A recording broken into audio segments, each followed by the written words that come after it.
Ball dunks. Look at Strong running the floor out in front.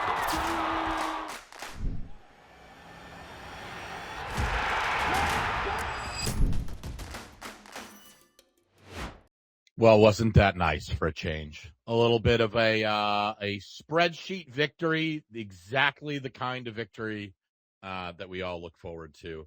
UConn 79, Butler 60. The Huskies get it done. The Big East opener, something we don't always say. Quality effort from a lot of different guys tonight, but Solo Ball scored a lot of points tonight, led the way with 26. Obviously, Terrace Reed had 16 tonight. Braden Mullins chipped in with 12. But safe to say it was probably the Jaden Ross coming out party tonight. But we'll break it all down and more here tonight. But first, let me bring in my sort of illustrious co-host, Hurley Mania. Your thoughts on tonight's big win? I thought it was very funny that our friend Jared Thomas, who was back in the building now working for Butler, got to finally see the Jaden Ross he'd seen in practice for 2 years in a game against the Butler Bulldogs, because that was incredible to watch. It was a wild experience. Yeah, rough start to the game. They run the first play great. Silas finally throws the lob for Terrace Reed, and then they go and they get dunked on at the other end, and Butler reels off like a 9-0 run, and everybody's in their mentions and their fifis because it's a Big East opener and it looks bad. And then the defense just locked up Butler for the first half. They had them in hell. At one point, Butler was in, I think, a 4 for 34 stretch from the field in the first half. Butler ended up shooting 1 for 12 from 3. So UConn really got the game turned around defensively. And I want to give a shout out also to Silas DeMurray Jr., who, he's 1 for 8 from the field, but defensively he was exceptional, and he finished with 11 assists, 3 turnovers. So it was a great night for Silas, even though he didn't score until like garbage time at the end of the game. He was great. Terrace had a weird game. I didn't think Terrace was very good, even though, he puts up 16 and 5, but he had 5 turnovers. They've got this weird thing where when they get the ball to him in the post, it looks like it's ball stoppy, but I don't think it's Terrace. Nobody else moves. Like, there's no options for Terrace. That's why he ends up turning this into like an NBA center mid-range game from like 1992. Like, the other guys have to move around on offense and give Terrace some options. It's like everybody just starts watching Terrace, and I don't think that's Terrace's fault, but today he was a little careless with the ball, and he'll get better. Solo was great. He took a really hard fall in the first half, and I joked that maybe that would wake him up. Maybe it did, but he finished 3 for 6 from 3, 26 points, 5 rebounds in 32 minutes. Hopefully Solo's starting to, his percentages can normalize a bit. Braylon Mullins was great, especially in the first half when there wasn't a lot of juice in the building and things weren't going great. He finished with 12 points, but he got 8 of them in the first half. Great hustle plays, tipping balls out on rebounds, played wonderful transition defense at a point in the game in which nobody on UConn was playing transition defense. So great to see that from the freshman whose confidence is growing by the game. But the main event is Jaden Ross in the second half. Just preposterous dunk after preposterous dunk, and it's the reward for great defense, which is what has been his calling card at UConn. But we haven't seen the offensive side. And today, boy, did we see it, Hot Balls, in a very explosive fashion in the second half. Yeah, I mean, I that was one of like just the most, I think, aesthetically pleasing, like fun to just watch sort of random explosions from a UConn player in a long time. First of all, the putback dunk, you had to be there live for it because the TV angle did not do that dunk a shred of justice. He stuffed that back from quite literally 4 feet away from the rim. I can't believe he had the body control to be able to get up and pull that dunk off. I mean, he had a couple different insane plays, a couple absolute dimes tonight. Was a dog on the defensive end.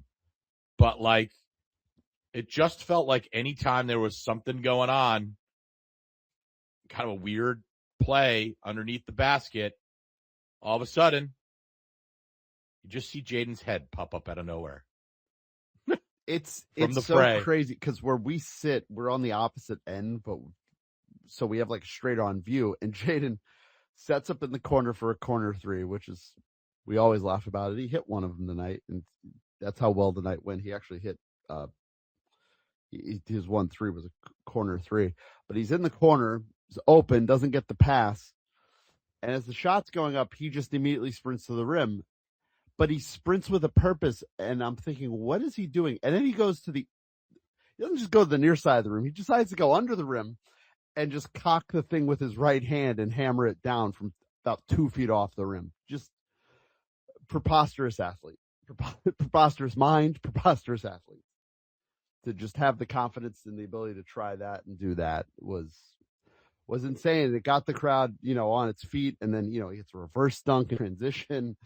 And it's kind of the full package. I'm not expecting tonight from Jaden Ross like every night, if I'm honest, but that's what's in there, and that's what the staff has known has been in there on the offensive side. And tonight they got it, and it really helped them power away to a 19-point win over a Butler team that I think is a good team. I know Kyle's listening; they're a really good team. They have brutal luck this year in that the league is so bad. They've probably got to win 16 Big East games to be an at-large bid. And the loss of Jackson to the injury, which was announced over the weekend, was brutal. The good news for them is they'll get him back next year. That there's not going to be any portal business. He's coming back. Just trust me on that. He's set. So that's got a really good roster, but they're just, in a game like tonight, it was a matter of when UConn's athletes and we're going to plug in the brains defensively, which about 5 minutes in looked questionable, but they got it going. Jaden was electric, and a great way to start 1-0 in the Big East as they head to our favorite building in the world on Sunday afternoon in Chicago. One of the toughest venues to play in the Big East because it's very quiet. Disconcertingly quiet. Disconcertingly quiet is a way to put it. But yeah, no, I mean, I thought great overall effort tonight. Some definite stretches of caca. I guess we'll get into that in a little bit. The transition defense early on, not great. Getting back on defense. Dan brought it up.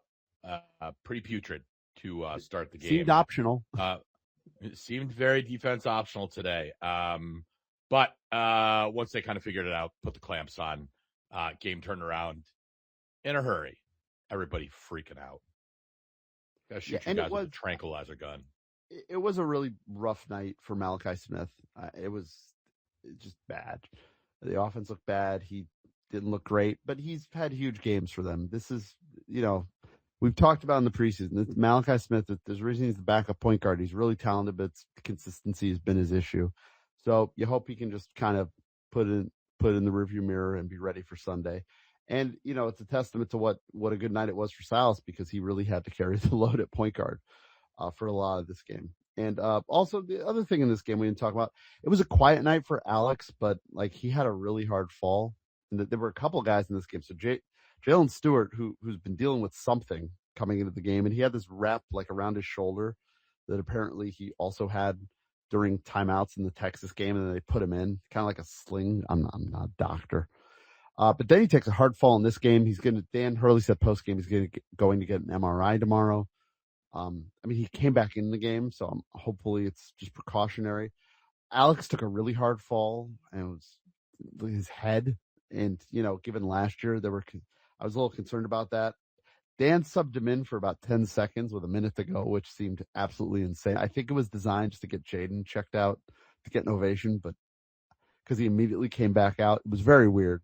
But the fact that they did that made me think that Alex is probably okay. So there are a couple negatives tonight, but all in all, 19-point conference win in your first conference game, better than St. John's did tonight. And we're on to Sunday. And the most important thing of them all, we beat the nerd spread. Oh, thank God. Thank God. We've won at math. It's all that matters. The Vegas spread, the Ken Palm spread, all of the spreads. They're a spread as far apart as possible. And we did it. Excellent. Thank God. All right. You want to do the Wiener Wire line a little early tonight? Yeah, we should. It's late. Thanks to those of you that are joining us live, and a lot of people are listening in the morning. We got no escalators here to talk spreadsheets, but first we should talk about our sponsors at Martin Rosel's.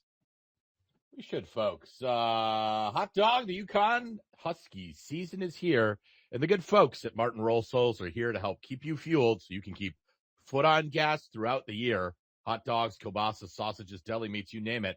Not only can you grab what you need for the big game at their retail store at 45 Grove Street in New Britain, they'll even bring the meats to you and ship them across the country. That's Martin Rosel's, the official sponsor of the Connecticut Basketball Spaces Wiener Whiner line. Folks, it's time to get to the meat of tonight's show. And by that, we mean the Martin Rosel's Wiener Whiner line. We're going to be taking calls and check-ins here for the next hour. So if you have anything you want to get on your off your chest, want to say, spew into the ether, you are more than welcome to request up and do so, and we'll bring in. But the guy that we have to go to the first is probably the person that is the happiest of any UConn fan tonight. And that would be No Escalators, who I'm sure is celebrating the spreadsheet with no pants on. Well, actually, I'm confused. What an abbreviated introduction for you guys. I thought we'd get at least 7 minutes on the ACC's football schedule and Duke cowarding out of a game against us next year. We'll get to that. I mean, I could if you really want. No, I think this was, as somebody who hasn't been seduced by the personal niceties of a Kansas staffer, I think this might have been the best one of the year. Thank you. We're trying. Boy, if you thought this was good, wait until you see the shit they gave us today for the next one. But we'll leave that as a surprise for Sunday evening. Are you okay? Is your toaster safely ensconced in your kitchen, away from the bathtub? I feel good. This was the first time since UMass Lowell, which perhaps does not count, that it felt like they mostly stepped on someone's throat, which was good. Butler's a solid team. I love the rebounding against a team that, like, if you look, I think they're like top 20 nationally in offensive rebounding percentage, and we just owned them. Little nervous by how many open shots Butler missed. That could have cut into everything a bit, but like, how are you going to complain? Butler is, like, at worst the fourth best team in the Big East, and totally throttled them to the point where I've decided my new bit will be checking the odds of UConn going 20-0 in the conference after every game, because I think even if they don't go 20-0, that bit's going to get a long, long run before it stops. By the way, it's up to 2%. It's up from 1.9. It's rounded up. It was 1.4 before the game, so some other thing must have give it a little push after our win from 1.9 to 2. But that's great. That's a nice round number. That's a good jump. No, look, Jaden was awesome. The first 6 minutes were terrible. Jaden was then awesome like 4 more times.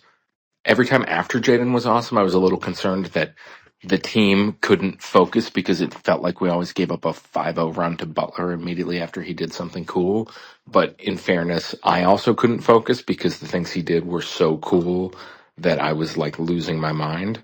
And it was nice to see him flourish, and I'm happy he got that game after sort of like a long run here where, like, this year there've been a lot more flashes of it, like certainly more than the last 2 years, but this was like the Jaden Ross game. This is going to be remembered for as long as people bring up Jaden Ross at UConn. It was like Florida Gulf Coast unto himself. Yeah, I do agree with you. They did give up the run when he would do the wild shit, but I think part of it is so many of these guys are teammates of his for like 2 years, 3 years now, that have seen how apparently he's Michael Jordan in practice, and it just doesn't translate. And then tonight it does. And I think it just broke their brains as much as it broke ours. And they just lost focus. But Dan harped on post-game the need to develop a killer instinct overall. He was upset that the game kind of waffled. They got it to 20, then we'll get back to 11, then we'll get back to it. And so part of it is, they've got the Jaden cool shit can't be a a trigger to a 5-0 opposition run. But it was cool being in the building because that's kind of what you're in college basketball for, right? Is you see these, it's rarer now, it's rarer, but you see these guys stick around and grow and get their chance. And that was his tonight, and that was really cool. And look, I think the big thing, at least for me personally, is I upset some people on Friday night because I said the win was bad and the team was disappointing because they weren't killing anybody or being authoritative, and they should have beat Texas by 40, and they didn't, and they weren't ever covering the Ken Pom spread. And this was just not that tonight. There are still things they need to improve, and Dan almost dropped an F-bomb on TV addressing some of those things. He got extremely close. I think he got through at least the first three letters.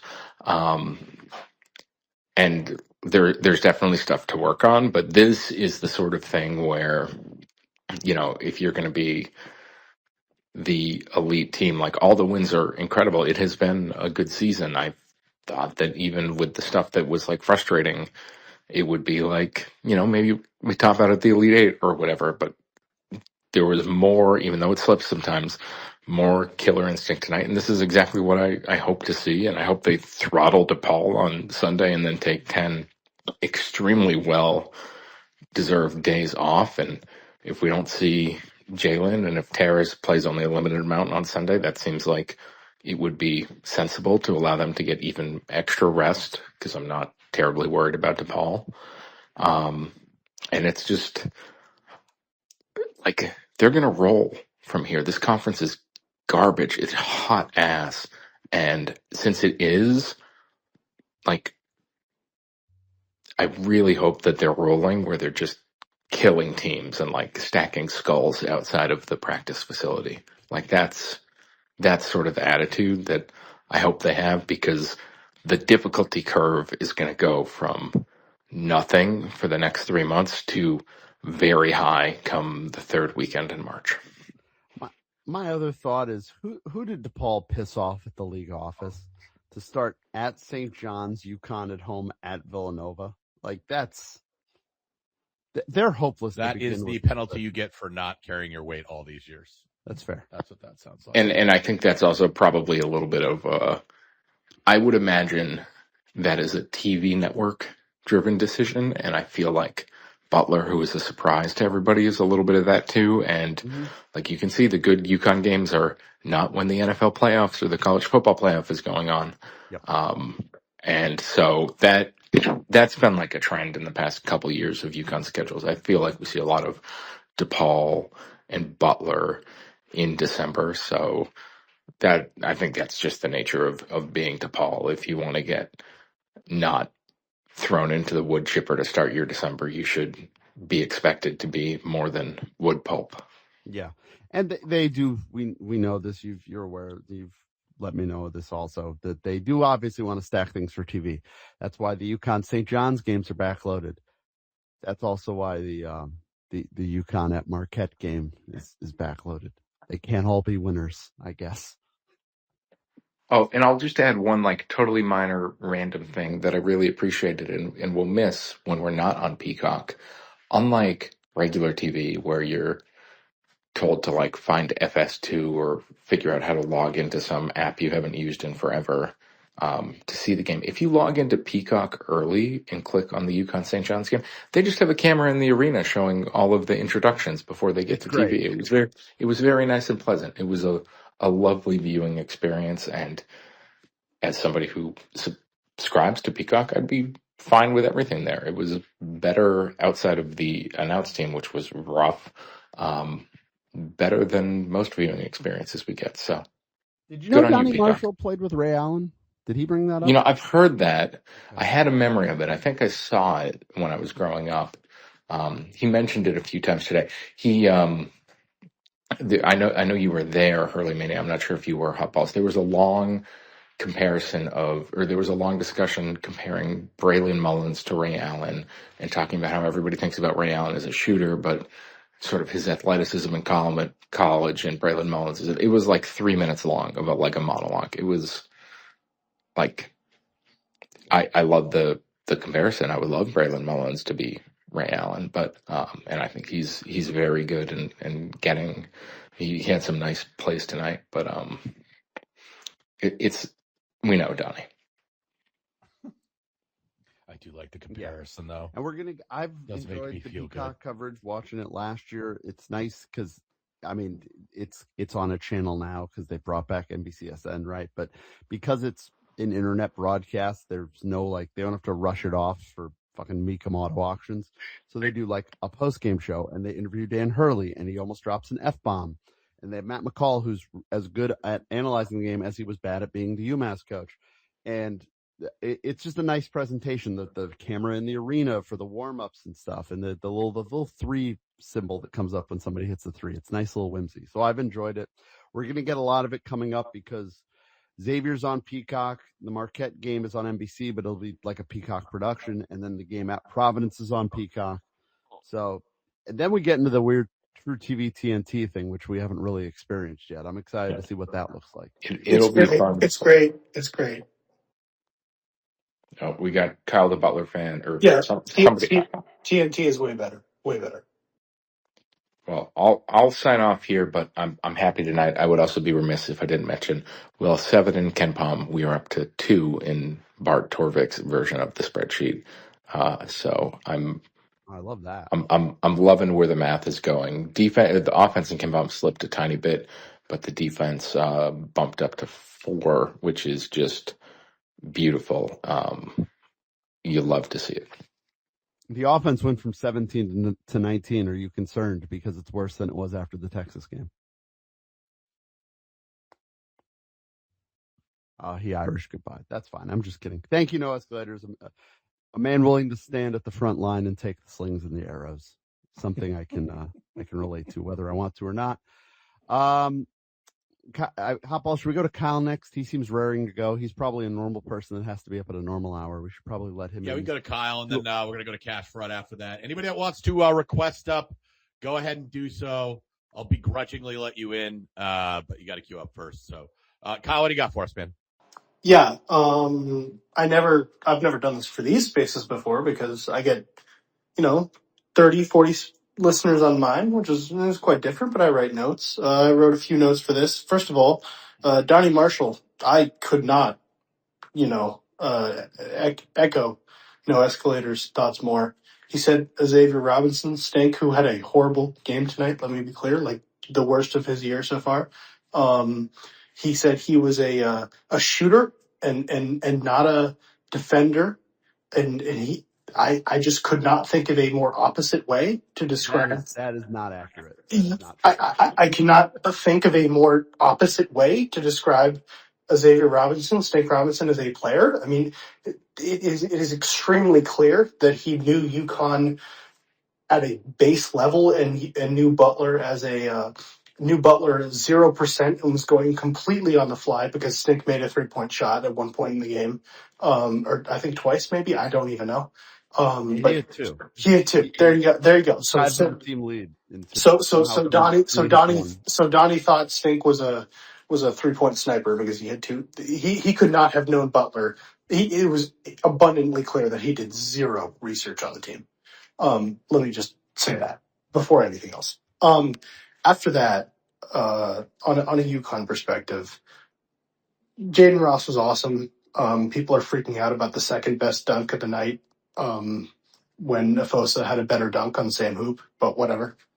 Okay, that dunk was sick. I'll concede. It was a better dunk than Jaden's. Like I wasn't there. But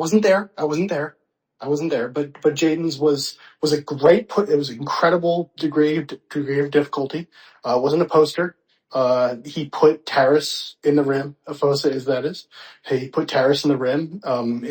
In the 5% of the game that I thought, holy shit, we might have a chance. But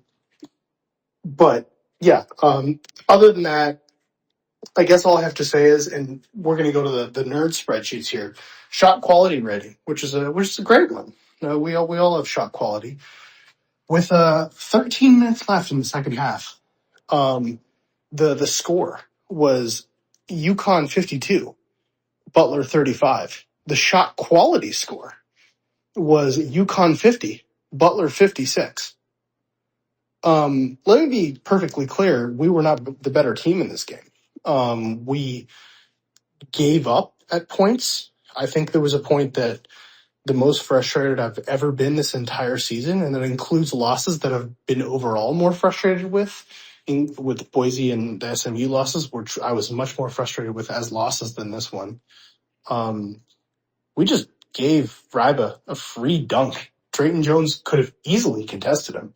If he fouls him, great. If he doesn't and blocks him, great. He just let him have a dunk. This is the most mad I've ever been. But anyway, we just didn't make open shots. So, great. We don't stink, but we need to do well, because I don't disagree. I don't agree that we need to go 16-4. I just don't think that's the way metrics work. I think a lot of the bracketologists and people I've talked to, we need to go like 13-7, and that includes beating Northwestern on Saturday, which is our most important game of the year. So, terrified for that one. I'll be there, and it's a freaking $150 ticket because Purdue plays before it, which sucks ass, because otherwise it wouldn't be. But outside of that, got boned on that one.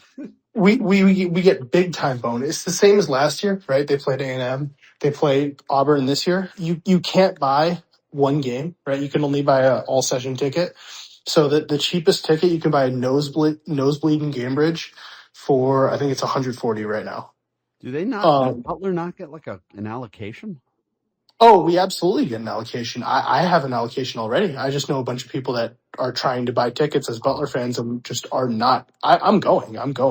I'm sitting right behind the bench. I just know a bunch of people that want to go as Butler fans, and I mean a bunch. Like, I'm talking like 100 plus, and are not going to do so because they're college students and don't want to spend the money, because they have to spend 100 plus to go because it's a double session ticket.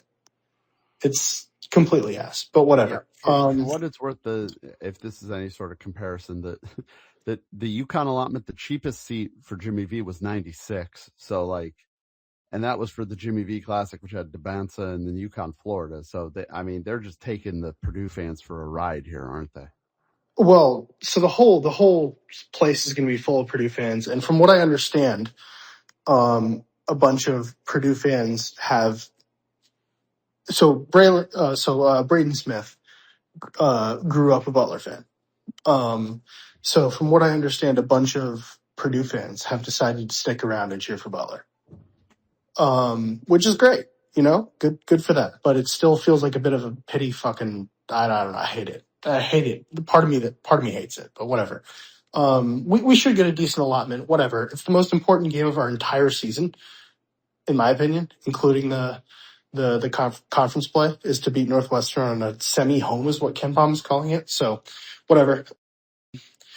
No, most important game. It is, because I think Butler's a good team. I was really impressed tonight. The size. I was talking with Hot Balls at the game. Like you guys had the size last year, but it was NBA Africa guys who weren't actually good at basketball yet. Like, you have size with guys who That's have correct. flexibility now. Well, Ajayi had by far the worst game he's had all year tonight. And by the way, Finley was dog shit tonight. You know what? The whole Butler, and I'll talk about Butler Twitter in a second, but the Butler chat of rational people that I'm in was like, you know what the biggest silver lining was tonight? That Finley was fucking dog shit tonight, and Hurley's less likely to want him. It's fucking stupid. I don't think you're gonna have to worry about that. I don't think you're ever gonna have to worry about Finley Bizjack being. I'm not. He'll be back if he's back in college. He's a Butler kid through and through. But he's unbelievable. He's unbelievable, and he was fucking terrible tonight. Yeah, it was a rough night for him. Your team, the finishing around the rim for all the size was terrible, but Butler was 10 of 28 on layups. I mean, it's a simple fact that we shot 29% tonight. Listen, if we shot normally, we wouldn't have won, but it would have been a real fucking game. But we just missed so many open shots. I'm not trying to take anything away from UConn, right? Like, we played Virginia and we beat them, and this is just, it's not even close. I don't think I'm I think you guys all know this if you look at our schedule, but it's just by far the best team we've played. It's not even close. Just watching the way that we reacted, thought we were nervous. I thought we were jittery. We were taking shots earlier and quicker and more rushed than we had to by a lot. But, you know, we didn't shoot well, but we weren't going to win the game. But Hot Balls and I, we discussed this at the game. Like, they were open looks. Butler was running either good stuff or UConn was losing guys. I mean, it felt more like the latter. But at the end of the day, it's a wide open three, and for whatever reason, I don't know. Tonight, they didn't go Jones down. did an okay job on Terrace tonight too. Jones, there's not a lot of guys. I mean, Drayton is kind of like one of a couple guys in the Big East that's going to be able to muscle around with Terrace. He just doesn't have the skill that Terrace does, clearly. But strength-wise, I mean, he walled up Terrace a couple times tonight. Especially on some of Terrace's ISO post-ups or whatever we want to call those. Yeah, I like Drayton Jones a lot. I was impressed. Says a lot that we let Greg Oden go, and our development of big men has gotten way better since then. But whatever. People who are actual coaches and not just guys who were famous under the coach as a player. Oh, that's a crazy concept. Nobody could have seen that coming. By the way, it must have blown your mind to see your team shoot 80% from the line tonight. Holy shit, man. That's the only thing. Like, it was just, tonight was an upside down for us because we didn't make threes and we made foul shots, which is just the opposite of what we've done all year. Again, we would not have won the game, but I think that's overall a bad trade. I think our team is a good floor shooting team, a good 3-point shooting team. Jamie Kaiser is one of the best corner 3-point shooters. I mean, he hit if any of you, which I'm assuming is a lot of you in this space, watched the Butler Providence game, he hit like 4 corner threes in the Butler Providence game to which was a ridiculous fucking game to keep us in it and win the game. And he just missed 5 open ones tonight. And it's just kind of what it is. It was also a horrible spot because I think it comes between a double OT, emotionally thrilling game that we had to win against Providence and a non-conference game that I think we know we basically have to win against Northwestern, against one of the best teams in the entire country. That is the most difficult game we have on our schedule. So Butler Twitter, none of you are on it to the point that I am in the weeds. Butler Twitter is worse than No Escalators was against the Texas loss right now. They think Thad should be fired because and I'm not joking. They believe I wouldn't do that if I were them. They believe Thad should be fired because he smiled when he shook Dan Hurley's hand because Dan Hurley, I don't know what he said. He's in the broadcast. They shook each other's hands with straight faces. Dan Hurley said, "Fuck," if I'm honest. Dan Hurley said something, and Thad Matta laughed. And guess what? The Butler message boards are saying about that. You're laughing after losing by 20. This isn't 2010. You're not Brad Stevens. I don't know. It's a whole thing. Whatever. The point is, this is not the game I'm going to crash out about. UConn's amazing. We didn't play great, but whatever. Yeah, you guys have the most interesting weekend, though, because the Northwestern game is huge. And then you have maybe the weirdest game any team in the Big East has scheduled this year. Monday. NJIT at 2 p.m., baby. At 2 p.m. on a Monday. But guess what? You know what the best part is? And this is hilarious for me. Most corporate people work that day, right? Because Christmas is on a Thursday. Yes, I am one of them. I work from home. I will absolutely have my TV on at my desk watching. I'm glad to hear it. I am a teacher. I'm a teacher, so Thursday is my last day working. This coming Thursday. So I am off on Monday. Nice. Courtside tickets at Hinkle Fieldhouse were $22. Oh, God. So empty. Awesome. So I will be sitting courtside against NJIT on Monday at 2 p.m. Well, enjoy that, Kyle. Thank you for jumping on it. It was a spirited effort. Last year Butler should have won the game in Hartford, and about 5 minutes into that, I thought they were going to win the game in Hartford. But that is a good team. They've come a long way. I hope that the dreck of the league doesn't drag down what is a really impressive roster that you guys have built. In my opinion, in my basic opinion, we need to beat Northwestern, and we need to go.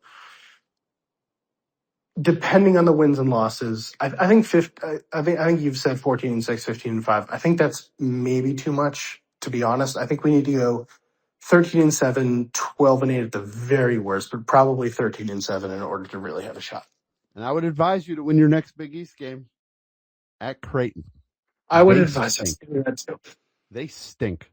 Go get them. All right. Thanks a lot, Kyle. Thanks, Kyle. Appreciate it, man. All right. Got to move on to cash fraud. What do you want with us, man? You guys were talking about the Braylon Mullins Steph Ray Allen thing, but he was breaking out the Steph Castle D cells tonight. He scored on at least 3 of them. I mean, I haven't really seen that from him yet, so that was exciting. He just keeps impressing. I just haven't seen that level of body control or finishing from him. We've mostly seen him as like a scorer, a shooter so far, so that was good to see. More than anything, I liked Jaden Ross's rebounding tonight. Like, I thought him being aggressive on the boards is going to help UConn be a much better rebounding team, and they need someone else to step up and grab them. Like, Silas has been a good rebounder. Terrace has been a good rebounder. They need other people to keep. Alex has been a good rebounder too, but they need other people to keep stepping up and grabbing rebounds. So Jaden Ross doing that is excellent. What else did I really like tonight? Solo. I like him incorporating those like closeout counters more, like the sidestepping, just keeping defenders off balance, getting to your shot. Like Cam was a master. Well, he still is a master at that. And like the most effective ones that Cam ever did were like the 2 simplest ones, like the sidestep, like that we saw Solo use a lot tonight, and then just looking defenders away from you. So like to continue to see him incorporate that and just continue to be a more multi-dimensional scoring threat. But yeah, overall, much better, more consistent effort tonight. Yeah, Solo's did a better job tonight overall of using the screens to do the sidestep. I love seeing the sidestep. I love even more. Only once tonight did he throw his legs out trying to draw a foul. So I'm glad. It really seemed like more back to basic Solo in terms of the 3-point stuff, to the simple sidestep moves, and found money with it. And also we got a little bit in the mid range, which he's hitting it at a high clip. You'd better if you're going to do it, especially with this coaching staff. So I like seeing that. Yeah, Solo was never going to.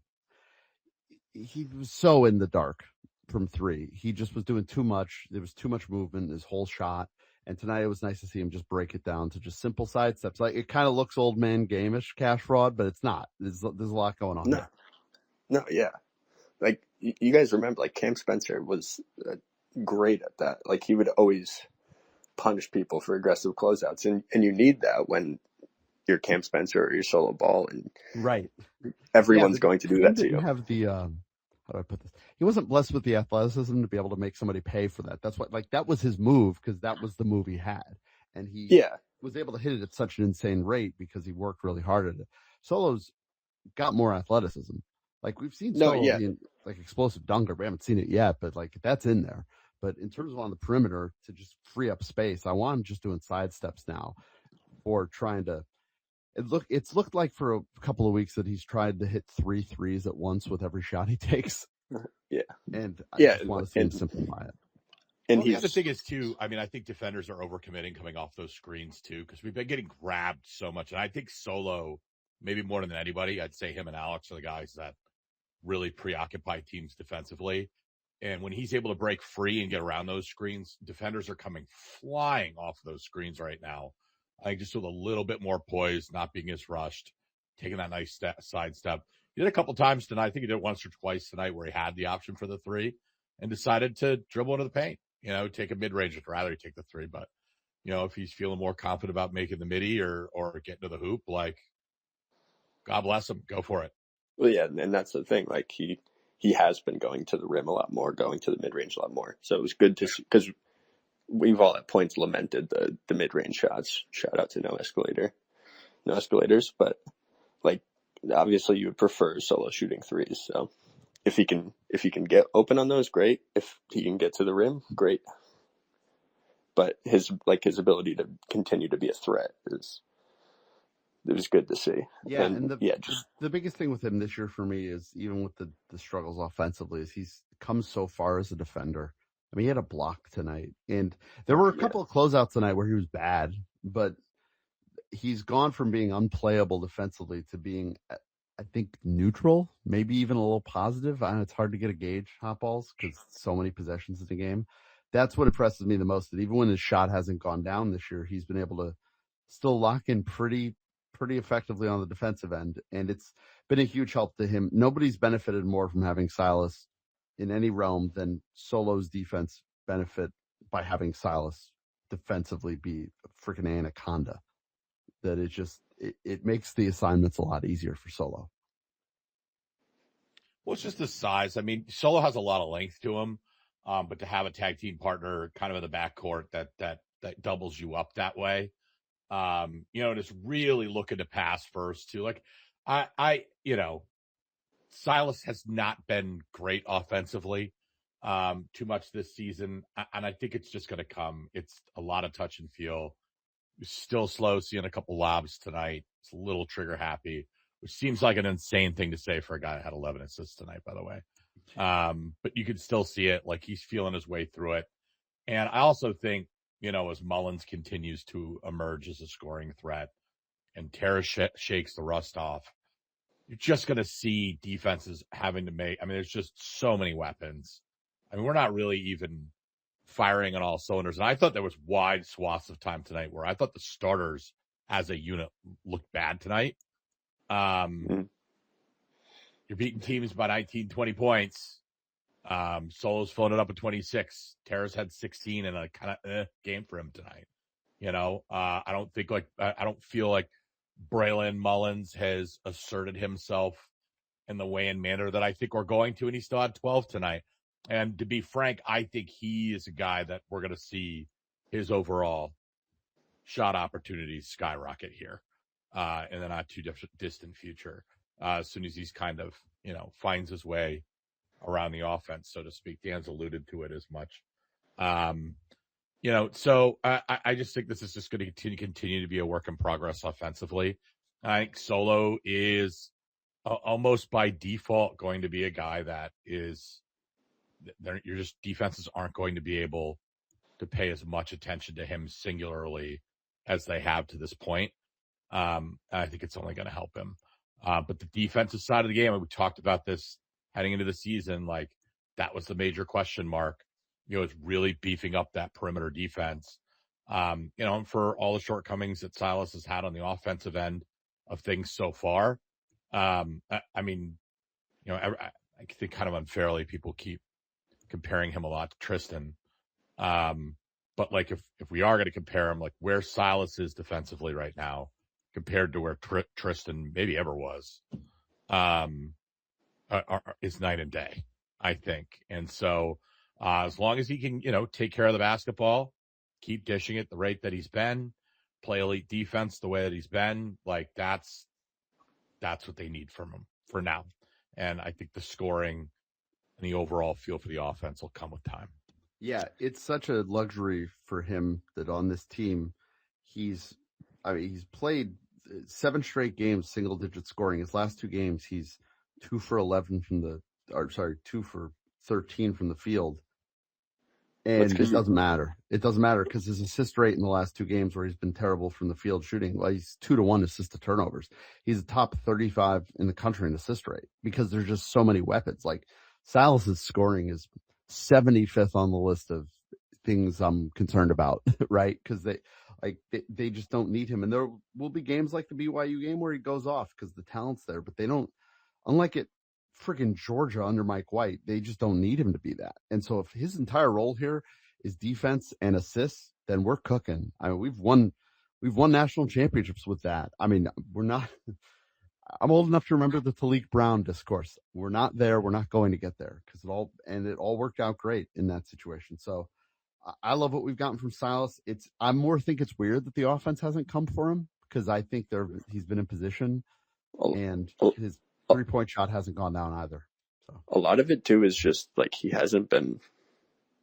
I don't think there was anything too bad tonight, but like I think it was maybe last game or the game before, like he just wasn't getting any calls. So like if you're not getting any calls, like chances are you're not gonna score at the rim as efficiently, and then it's gonna make your shooting percentages worse. And just take tonight for example. Like I'm not saying he deserved it or anything, but if he went to the line 3 times on those 8, which is sort of in line with what his free throw rate would be, then suddenly he has 7 points and he's only 1 for 5 instead of 1 for 8, and 7 points with 11 assists, and that's a good game. yeah, well, I mean, you talk about this team going to the line, and yeah, listen, I don't know what the hell's going on with Malachi at the line, man. Like it's full mental Twilight Zone shit at this point. Yeah. The team has overall from the line, it actually wasn't that bad tonight. Malachi misses all 3. The rest of the team was 8 for 10 at the line, but that's my one little concern if they get into a tight game is it's weird. Free throw shooting, hot balls, and I talked about this. Like, it's the thing that drives everyone nuts, but there's really nothing you can do about it. You just got to shoot more. And Malachi Smith for his career has been between 70 and 75% as a free throw shooter, which isn't great for a guard, but it's better than 50%. And I hope that I think that will equalize. Ditto for Silas, who's rocking about a 76% from the line.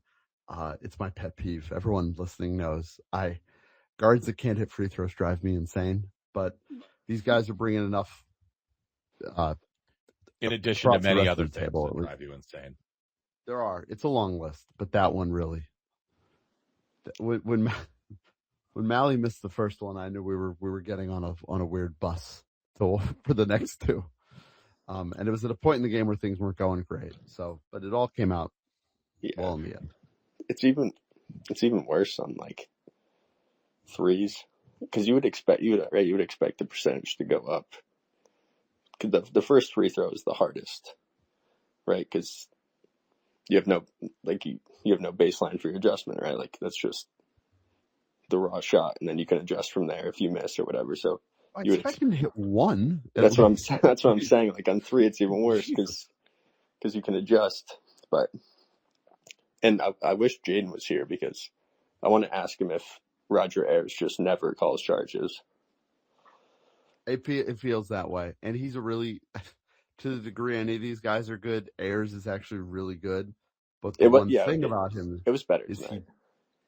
It was better. He is known, if you on KenPom tracks it. I mean, it's a loaded stat, but what else do you have to track refs? He calls way fewer fouls on average than most refs do, so him not calling charges would play into that.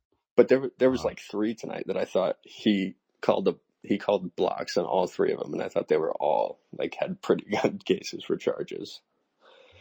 Well, then we got on the freaking the Ferris wheel to start the second half, where UConn picks up 5 fouls in 3.5 minutes, and I know they foul a lot, but that was impressive. That was the second weirdest thing that happened tonight. The weirdest, I'm a weirdo that counted it. We had 7 jump balls in that game. 7. Crazy. Not something I expected to go in seeing tonight, by the way, was 7 jump balls. Felt like we had a stretch where we got a ton of them in a very, very confined period of time. But you know who we didn't bring up tonight? I was hoping you would bring this up. Would be Eric Ryba. Yes. Who we need to talk about. It's been like in the back of my mind for about 25 minutes that we need to work in. This kid has come so far, and he's unbelievable. I don't think he's going to be the starter at some point, but man, he's right there with Terrace right now. He really is. His defense, his recognition of ball screens, it's December 17th. And like, he wasn't bad to start the year. He was a freshman, but he's raised his floor so high in just a month and a half here. I think he's gotten a lot better as a screener, which is very underrated trait. But much better as a screener, and 3 dunks tonight, or 2 dunks and an attempted third. But much more aggressive at trying to finish at the rim. His passing's unreal. Yeah, that pass to Solo was really nice. Yeah, on the slip there, that was unbelievable. That bounce pass. He's the real deal, man. And his ability to stretch the floor. I felt so bad for him every time he was even a little bit open from 3. Was hearing it from the crowd all night tonight. I really liked that he took that one and made it. I do too. Yeah. But I mean, he's like the 5th one he had too. I was actually gonna get a little pissed if he didn't take one of them. He had one like the very next possession too, and I wanted him to shoot it again. Yeah, I mean, he played 18 minutes tonight. Had 6.7 rebounds tonight, 4 blocks, and assist, drained a 3. Like, yeah, man. I mean, the thing again, and I said this in the last couple episodes. It's just every game, man. Like, I feel like we see like a visibly better basketball player. The thing that I'm so impressed with him is just how smart he is. I'm trying to think of another time in Hurley's tenure where we've seen a player get this good this quickly. Like, I haven't seen a guy progress at the rate that Ryba has. I have guys that have been better. Who? I have one, and you're going to be curious, but I mean it all. Seriously, Alex's freshman year, a little bit, where defensively he was lost at first, and when they had that rough January. And then throughout that month, suddenly he became like a really solid, good defender. And just watching that progression, because it was so much of the focus in that weird January. It wasn't this much and this fast, but that's the only thing it reminds me of in terms of watching. Yeah, he went down. I remember we went to Xavier and Fremantle put him in a body bag, and then we had to go on the road to Providence, and Hopkins put him in a body bag. And had a couple of those games, but I would, I'd say Alex's progression was there, but like Eric's aggressiveness finishing at the rim, his ability to wall guys up now, which was not a thing a month ago. I mean, his passing's been very, very good since he got here, but like the shot blocking, the rebounding is better. Like his ability to set screens is better. His feel in the offense is like just every single little layer of his game is so much better than it was a month ago. The other thing that I think he's really improved that too is just trusting that just his size and his length gives him the ability to alter shots, and he doesn't need to try to swat at things. And he can just, like you said, wall up and just be big.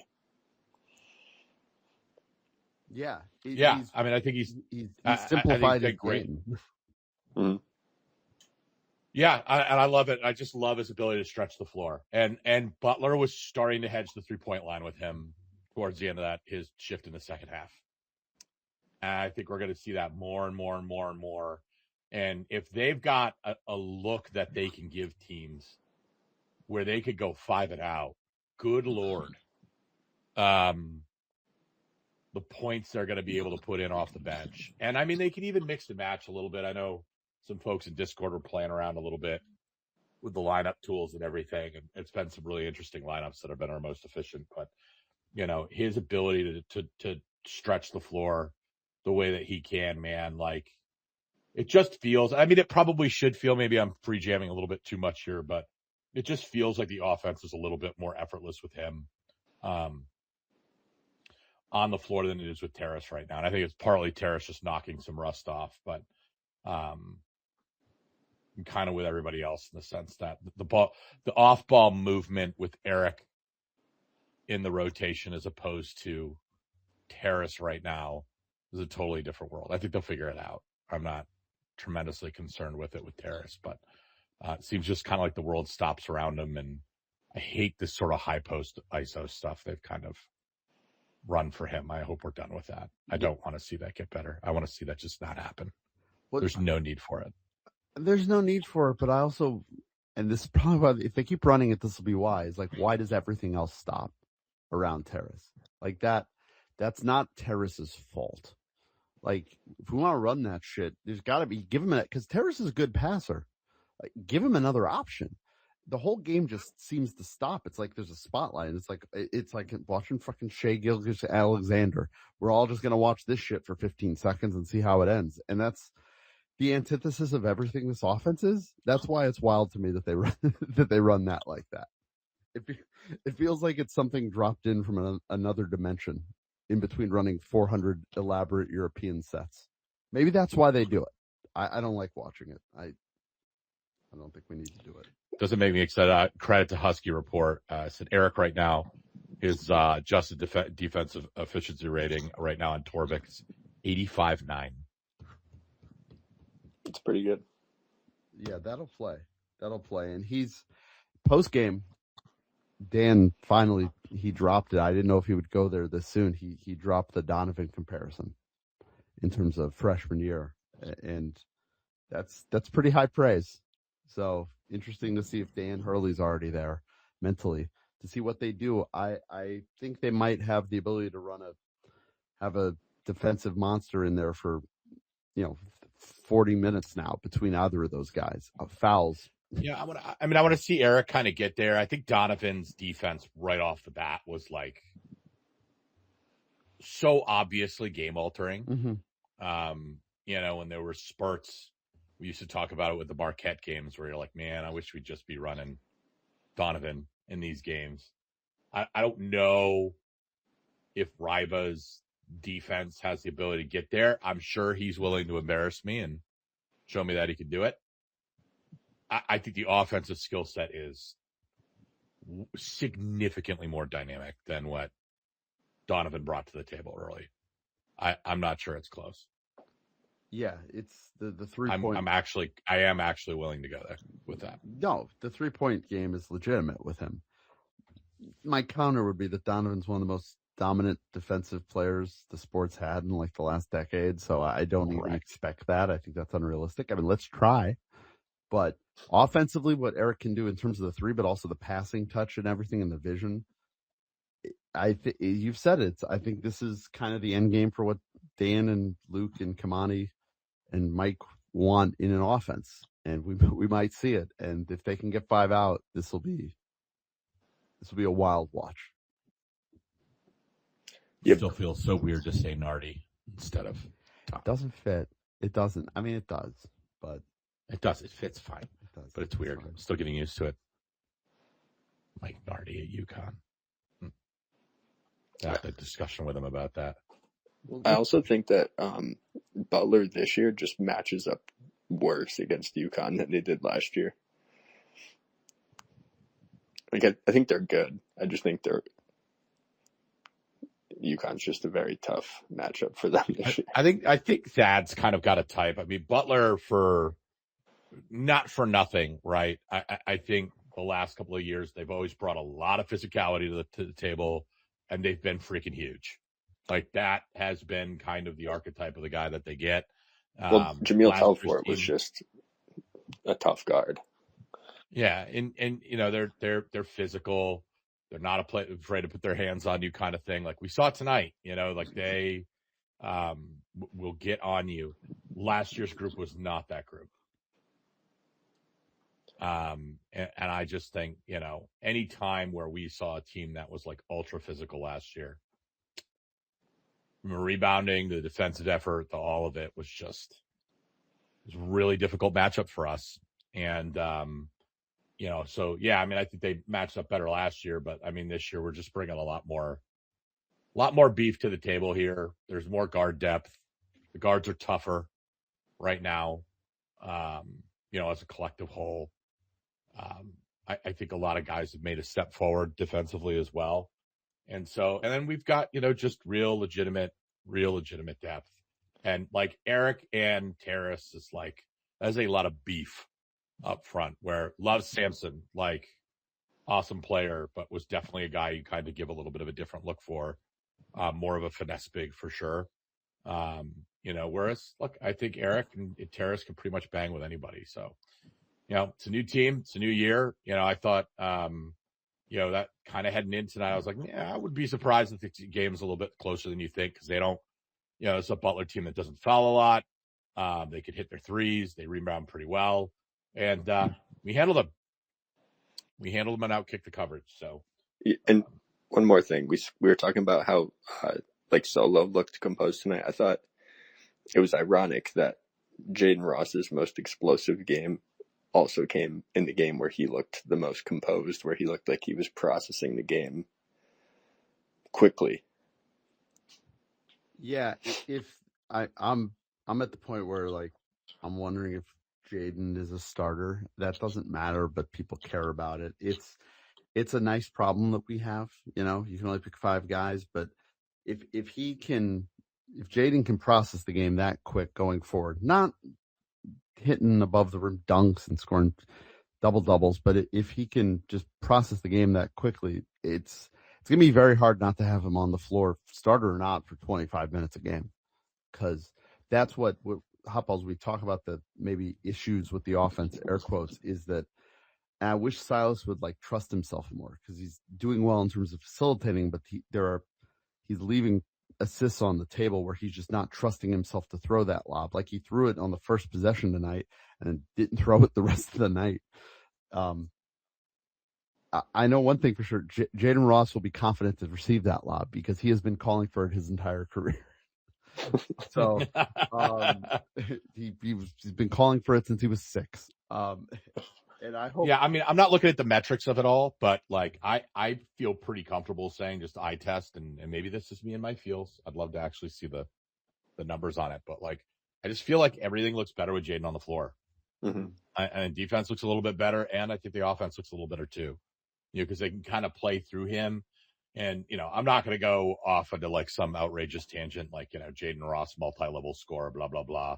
But he's good enough from 3 that you kind of got to pay attention to him now. He's good enough to get to the basket. He's explosive. He rebounds. He's an outstanding defender.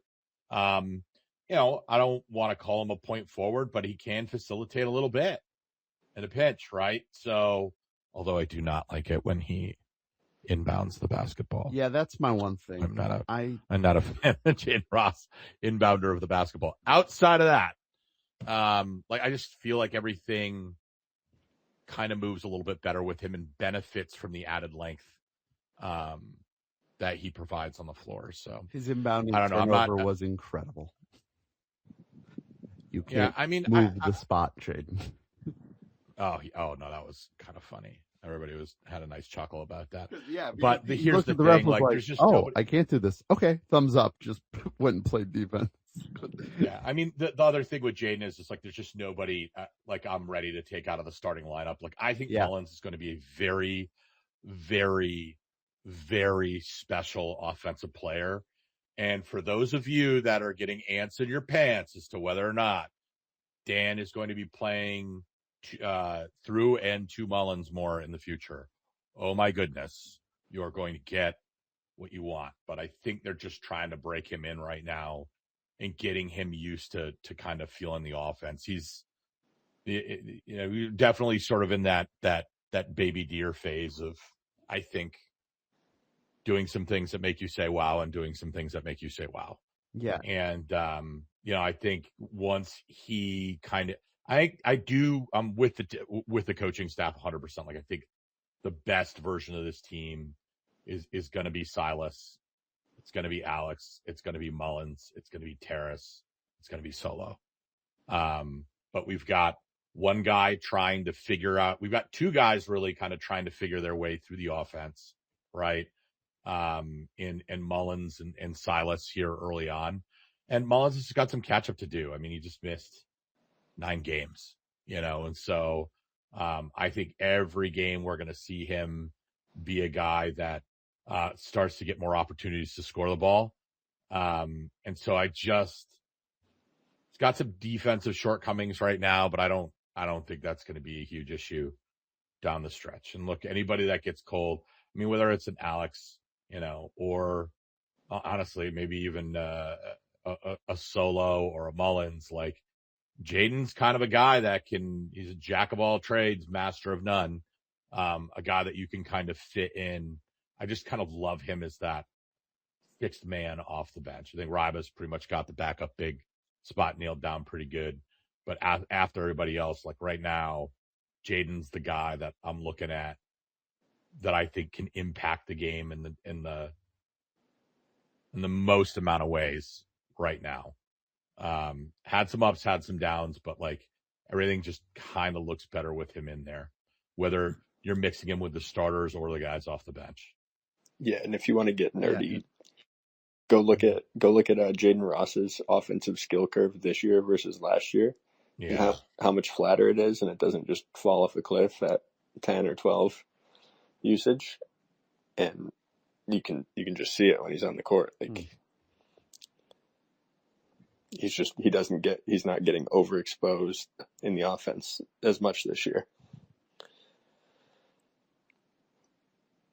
The other thing that I'm excited for, we talk about the offense, but like, and somebody on Discord I think was trying to play around. I don't have the Evan Mia login to look at the 5-person unit, but like defensively, the unit of Silas, Braylon, Jaden, Alex, and Terrace or Eric, like if there's a better defensive 5 in the country, I'd like to know who they are. There might be, but that's like as good as it gets in the sport, what they have the ability to be if Braylon can keep coming along here. It's cliche to say defense wins championships, especially because in modern college basketball, it's not true. Offensive efficiency has won more often than defensive efficiency. But if you can put the freaking clamps down as they had to against some of the elite scorers they've had to go against this year, it can go a long way. So I'm really excited to watch these guys defensively, and if they can create a little more transition offense, I think that would help free things up.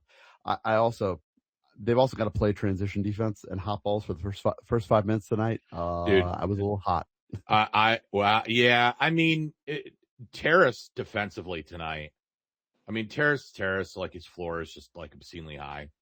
But man, oh man, he was bad tonight. He looked like he was asleep for the first 4 to 5 minutes. Nobody else looked great. Mullins looked really bad defensively too.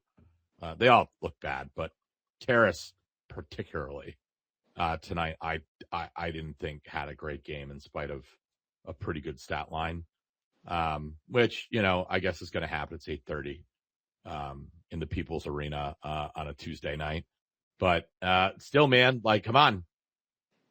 There's teams that now I'll say this though, like the one thing that I've taken a lot of comfort from this team from this team so far, I think when you watch the 24 team and the 23 teams, like it just looked really good right off the bat, and I still think this team's a little clunky offensively. It's not nearly as smooth as it was those 2 years. And I definitely think it can get there. I think it can exceed it. But I think the thing with this group is they seem to have an ability to turn the defensive engines on just sort of at will, right? And are able to kind of, like you were saying, clamp down, shut the water off, take away primary threats, and not just make adjustments in the middle of the game, but like instantaneously do it. Especially even like, even if it gets it feels like it's kind of moving in the wrong direction, Hurley can call a timeout, call out the soft spots in defense. They shore things up. Boom, they're ready to go. And that just stabilizes them until they're able to kind of get the offensive flow back into the game. We've talked a lot about on this show how the 23 team would have the avalanche and the 24 team would kind of slowly crush you. I feel like offensively we see more waves with this team. We're not really quite getting the offensive consistency that you got from the 24 team, which would just constantly wear you down. You didn't get that inevitable, 25-point obliteration out of nowhere. But like these guys can put 10 to 13, 14 points on the board real fast. And like not look good on particularly on the offensive end of things on either ends of that run. So like that's in there. That burst ability is in there. I think we're going to see more of it, but like the defense being what it is going to allow them to set that up and continue to find that gear over time. And that's what I've been most encouraged with this group so far, particularly given the competitions and some of the teams they've played so far, where you kind of look at it on paper, size wise, might not be a great matchup for them, particularly like with Florida, right? Where you're dealing with a massive front court, and they've just been able to fall back on that. So, I said, I'm really encouraged with this. It's just going to take some guys figuring some more shit out on offense. This is the second game we've started our starting five, or is it third game? Might be the third game, but, you know, I'm pretty optimistic about where this team's ceiling is going to be in a month from now. Yeah, and like you said, they haven't looked dominant on offense yet, and that's with some guys not shooting it as well as we would have expected, generally being bad at free throws, and they're still the 13th offense, so should definitely see some improvement. Yeah, that's the other thing. If they start making free throws, that would. I don't know how much it would help in terms of the offensive metrics, but I mean, it is kind of killing them right now, or it certainly isn't helping that they're sub 70%. So hopefully they can, please iron that out. Yeah, I mean, the free throws haven't helped, and then just the amount of fouls that we give up. I mean, I'm looking at points from the charity stripe tonight that they gave up. You know, with Butler, who's not a great free throw. I mean, 19 points from the free throw line tonight. Yeah, this is something but like this is, if you can get this down to 10, that's a 9-point swing. 9, 10, 12. That makes a significant difference. And it's just become kind of a thing. I think tonight it was a little bit more spread out because they just, dude, the first 5 minutes of the second half, they just go ape shit, dude. Yeah.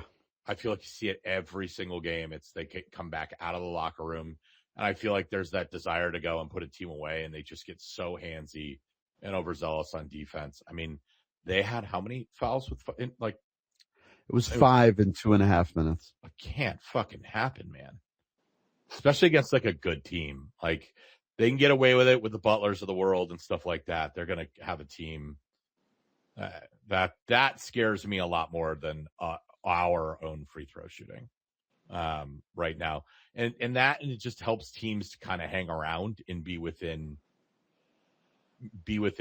punching distance, so if they can fire off Dan talked about it tonight, how there was just so many times we're up by like 20, 21.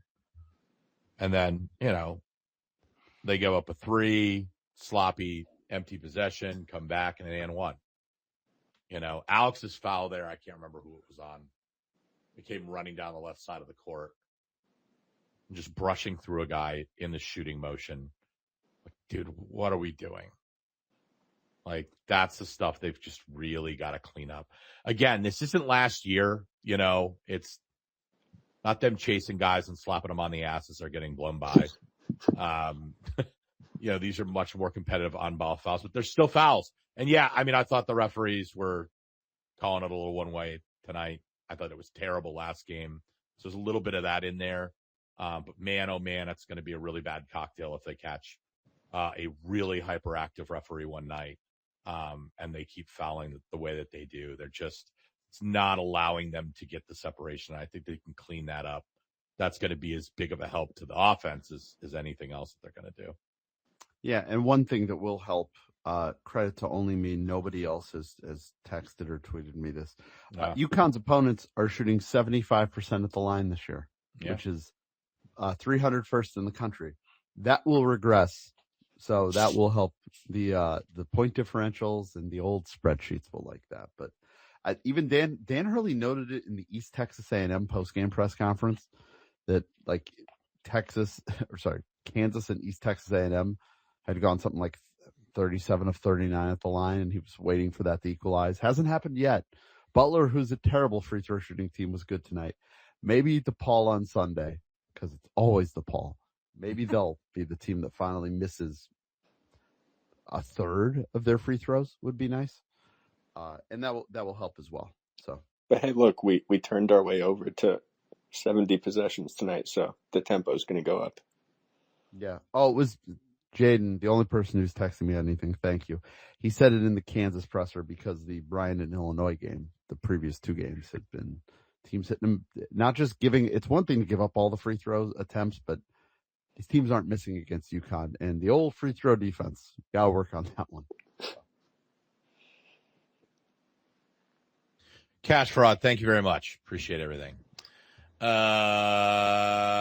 Before we go over to Jaden Daly, folks, you want to talk about a Connecticut business? Nothing comes close to Martin Roll Souls. Since 1928, Martin Roll Souls has been feeding cranky Huskies fans all over Connecticut and beyond hot dogs, sausages, kielbasa's, and deli meats. They have everything that we need to keep jerks like Hurley Mania fed, quiet. And if they didn't threaten to pull their sponsorship over it, even a place to frankly just leave them.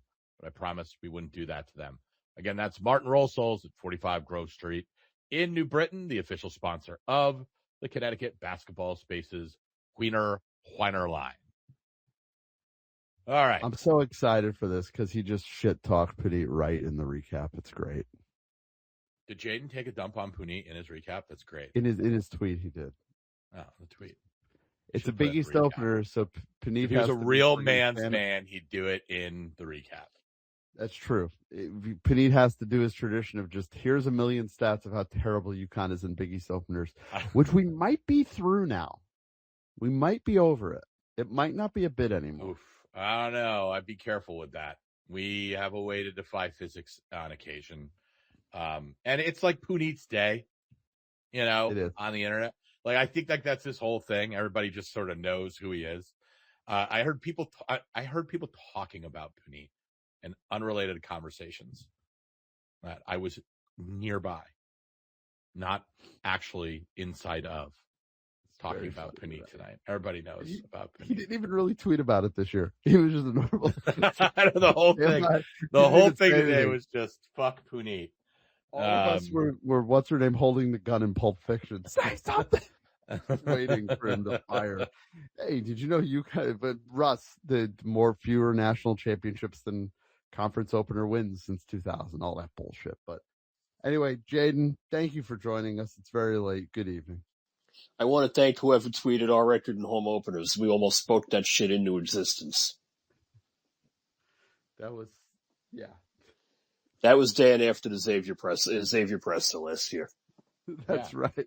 Yeah, he went after Puneet in the press conference, too. He did. I was there. That's great. Nobody likes Puneet. Anyway, I had Pete Janney who filled in for Connor. Let me also say, for those who don't know, Connor got picked up by Store Central after the Florida game. Yeah. He made his debut for them tonight. Very happy for him to see him get compensated for his excellent work. I was honored to have him with me for a year and a half. Best part is he stays with me to cover the mid-majors, but now his UConn work gets a much more specific and more rabid audience. So shout out to him. Pete Janney filled in for Connor tonight. His recap is up in the space for those of you who haven't read it, for you to enjoy. I was at St. John's tonight watching them beat DePaul. Did see the Jaden Ross dunk. Very impressed. I feel like there was something that was lost in translation on the cameras. I feel like the putback was a lot more impressive in person. Can you back that up for me? Yes, we were. It was wildly, and we're fans of his and fans of the team, so we'll say this. But no, it was far more impressive in person than the cameras, because we're watching where we sit. We're watching it straight on because we're behind one of the baskets, which is where you would have been if you were in Hartford tonight. So it looks way more impressive because he's off in the corner and then just takes off.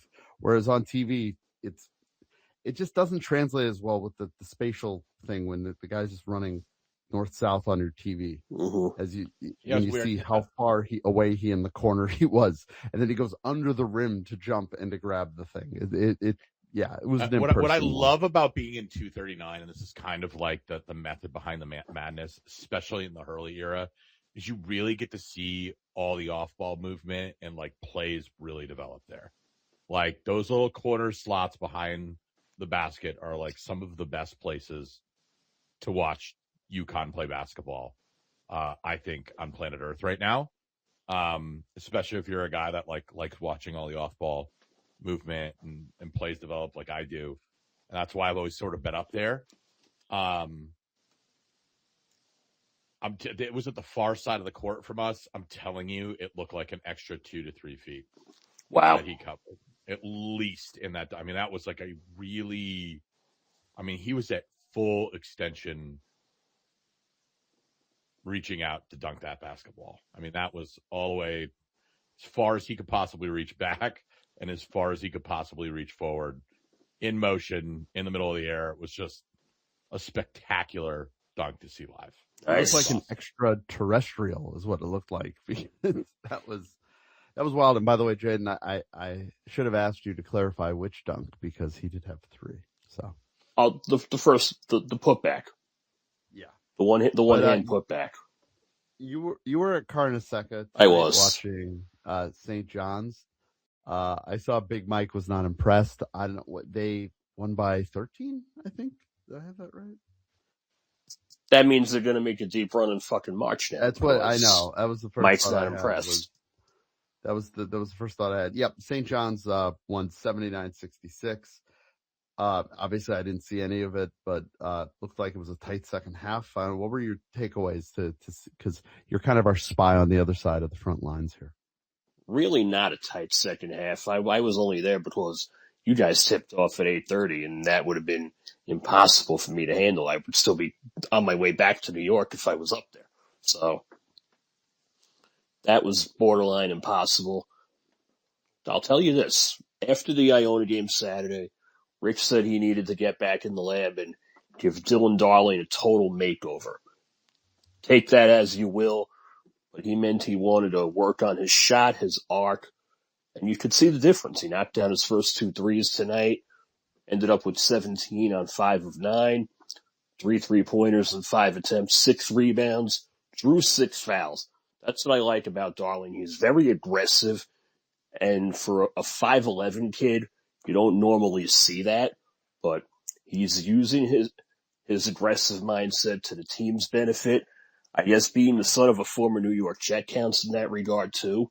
So I thought he made the biggest impression tonight. Yeah, I'm just taking a look at the box score. It looked like it was a brutal 3-point night for DePaul, so good job by St. John's. Guarding the perimeter, Zuby, it's not a quiet night. He did a little bit of everything. Bryce Hopkins, now I don't want to say trouble in paradise, but it seems like Rick's at the stage where now he wants to start pushing buttons with Bryce. Again, yeah, he did mention that post game. And Zuby got a technical early in the second half. I don't even know what the hell happened, but I looked up and I saw Gaffney pull the trigger. So, oh well, there you go. Yeah, they got Gaffney, Potter, Morrissey tonight. That is a technical. Yeah, that was a brutal whistle. Technical heavy crowd. So, yep, Johnny's open up 1-0 in the league. Poor DePaul. We alluded to it earlier. They did not get a really easy stretch here to open league play. So now St. John's turns their attention Saturday to the just absolute shit show in Atlanta as St. John's, Kentucky down in Atlanta. Will Rick come back with St. John's or will he just stay down with the Wildcats? Good question. Don't let him get on the plane. I wanted to get your thoughts on Ross for a second here. Sure. I know it's 2 different positions and 2 entirely different games, but I look at him and I get a lot of flashbacks to what Rashad Anderson gave to 2014. Yeah, he's one of my favorite Huskies ever. It's drastically different. Mine too. Because Rashad, it was all 3-point offense. Jaden is a very good defender, and Rashad despised the idea of playing defense. So I don't know if I would do that comp. Somebody tweeted at me tonight. I apologize. I can't remember who it was that I thought was a great comp. It's an older one. He really reminds me of Scott Burrell in a lot of ways. Ooh. Just the crazy athleticism, the defense, the length, the jump, the leaping ability that you don't expect. I think. See, I didn't remember him at UConn. I just remembered him as a Charlotte Hornet. That's fair. And later as a Quinnipiac assistant. Yes. I mean, it's before my time as well, but I've been bored enough to go back and watch stuff on YouTube. I can see it. Just the long arms. I think that's the comp I'd make. I realize it flies over the head of 95% of our listeners, but trust me, kids, go YouTube it. I guess go YouTube the 89-90 team. Don't YouTube the last game. It's depressing. Yeah, I could get there with Burrell. Burrell was just so much more polished than Jaden. Oh, yeah. My hope is that Jaden we maybe see some polish now. Maybe. I really think Jaden reminds me just a lot more of Andre, to be honest with you. Like, just not as good. I mean, just a different kind of guy, though. Like, more polished offensive piece, but, like, not a go-to guy there. But, you don't know if the three-pointer is going passer. In. We're going to hit the shot clock. Yeah, I mean, he's not a consistent shooter. I mean, Andre was a bad shooter in college, but the same explosiveness to the rim, the ability to hit put-back dunks from just about any angle imaginable, A-plus defender. I think Jaden's a better shooter than Andre was. I think there's more layers to the scoring aspect of his game. He's not the distributor, not the facilitator. Andre was just like a put-you-in-hell defender, whereas Jaden is put-you-in-jail defender. The difference between jail and hell. And then after hell, there's the castle. So, and nobody ever wants to go to the castle. So that's how I would tier it. So, like, I think Jaden's a very good defender. Andre's an elite defender. Jaden's an okay passer and facilitator. Andre was a really good passer facilitator. Both of them are spectacular at dunking. Jaden's flat out a better shooter. But Andre also just, I don't know, man. The more I watch him, just in terms of like leadership capabilities and stuff like that, I think Andre just had that in him pretty much from like day one. I think Jaden's got the capacity to be that, though. Like if I'm looking at guys that are leaving next year that I'm pretty confident are going to still be here, and Jaden's going to be one of those, like I could see him kind of inheriting that mantle from Alex as being like the next kind of captain. It's in there. And we've talked about it on here, man. Like Jaden's this one guy on the team, man. I'm telling you. Him and Haas out of this run where, like, you talk to those guys and they are not 21, 22-year-old college basketball players. They are, like, 40-year-old men. But Jaden's interesting in the respect that, like, he's just a really curious guy. Like, he wants to know about you.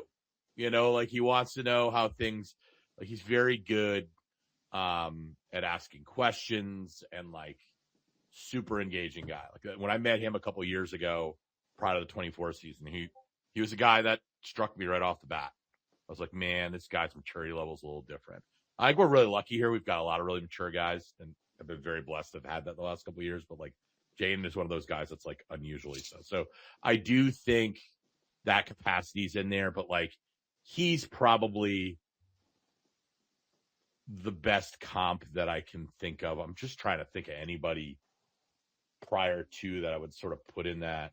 Yeah, the Andre comp's better than the Burrell one because Scott Burrell was like 35 years ago. I think Burrell's closer as a player, but that's nobody. I mean, Burrell is maybe the best athlete we've ever had. Oh, yeah. No, like at the school, like full stop. He was drafted in 2 sports. So, yeah, I mean, just like a freakish athlete. Like Andre wasn't the athlete that Scott Burrell was, which is a crazy thing to say, but I don't think Ray Allen was either. Close, but not quite. So I can't get there on that comp yet. And he's got another year. Like he's going to be a guy that's going to be, I think, like a all conference guy senior year. Mm-hmm. I could see that. A traditional 4-year college basketball player where it's like, if we beamed Scott Burrell up to 2025, like 2025, 26. I thought you were going to say Jaden I don't think Ross. Scott Burrell would have. Yeah, I don't think Scott Burrell would have like hung around more than a year, maybe 2. Yeah, I thought you were going to say we're going to beam Scott Burrell up to Jaden Ross's home planet.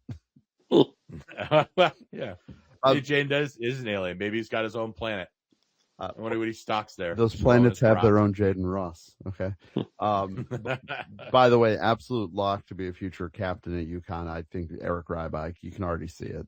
Like, that's a ways down the line here. He stays long enough. He stays long enough, but he's got all the attributes in terms of leadership. But I thought we saw it on the floor tonight with Jaden. Like, he was.